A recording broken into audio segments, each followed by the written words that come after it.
I want to tell you some things you should be doing that you're not. Can I do that? Yes. And this will be a good segue into tomorrow. The first thing you're not doing is you're not attending, participating in, listening to city meetings. Can I tell you a quick story that won't matter to you and you won't go do this, but can I tell it to you anyways? So when I decided to be a developer and I just started to do entitlements, I started attending the city planning commission meetings and the city council meetings in my city, and I didn't have any projects. So I'd go and sit in the room and listen. I was 24 years old. I looked like I was 18, right? And what I didn't know is there's sections of the meetings that involve public hearings, and then there's sections where they kind of have a work session on the meetings and no one stays. So everyone would eventually get up and leave, and it would be me and the city council, or me and the planning commission, again and again and again.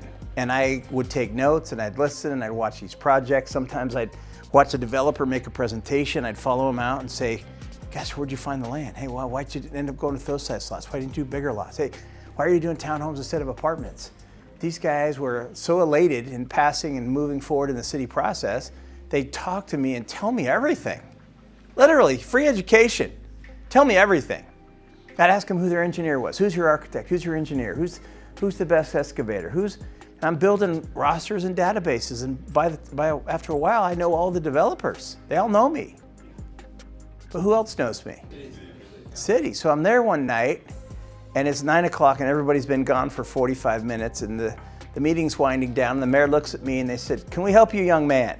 And I'm like, I knew I was alone, but they said, "Can we help you, young man?" And I said, "No, I'm just taking it in." They said, "Well, we've noticed you here meeting after meeting. What are you doing?" I said, I'm an aspiring developer. I love watching the meetings because I want to be a developer. And they said, "What can we do for you? How can we help you?" And they took 30 minutes and answered questions for me. Me and the city council for 30 minutes. Where should I be looking? What type of housing do you want to see here? What pieces of land do you wish were developed that aren't? What are the best projects that you see? Where can I go? And we did question after question after question after question. All of them stayed and talked to me. All of them did. And it was after that I had enough confidence. I'm like, I can do this. I can do this. I can do this. Interesting, right? Started going and having city meetings. What's a city meeting? Should we talk about that tomorrow? Yes. I can't hear you. Yes. I've been threatening my coaching students that we're going to do a city meeting.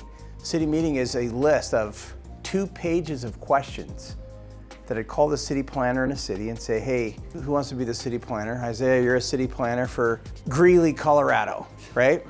So you're the city planner, and I want to see if you guys need development and what kind, and multifamily and mixed use, and what properties are available, what zoning, what incentives, what bonuses." So I call you and say, "Hey, I'd like to set a meeting. Can we do that a week from now, a week from today? And I want to send you a list of questions. I'd love that if you could answer them when I come in for the meeting." Oh, great. So I send them the list of 36, 40 questions, and then we have a meeting the next week. And this list of questions says what? The first thing is what? Has a city planner ever gotten a list of questions from a builder or a developer? No.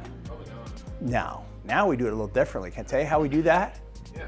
Someone like Hunter will call the mayor's office, the city manager's office, the head of planning's office, get their email addresses and send an email that says the CEO of Summa Terra Ventures is coming to your town to decide if this is going to be a place that we deploy our capital. He'd like to come meet with you in person. He'll be flying out with some of our main staff members to decide if this is a city where we should do business. We've attached some links here of the last $500 million of business that we've done. There's an attached list of questions of things that we'll be inquiring about if we want to come do business in your city.